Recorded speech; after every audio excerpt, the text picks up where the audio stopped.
2 రోజుల క్రితం పాకిస్తాన్ ప్రభుత్వం విడుదల చేసిన 218 మంది భారత మత్స్యకారులు స్వదేశానికి చేరుకున్నారు.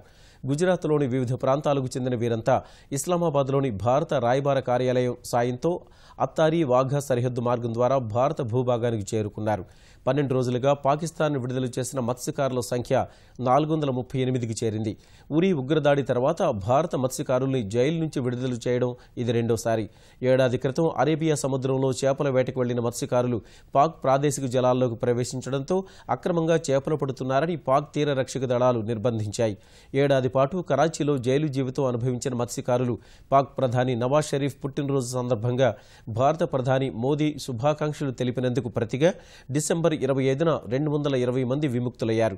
అరేబియా సముద్రంలో సరైన సరిహద్దు రేఖలు లేకపోవడం, అవగాహన లేమితో చేపలు పట్టేందుకు వెళ్లిన ఇరు దేశాల మత్స్యకారులు ప్రాదేశిక జలాల్లోకి ప్రవేశించి తీర రక్షక దళాలకు చిక్కడం పరిపాటిగా మారింది.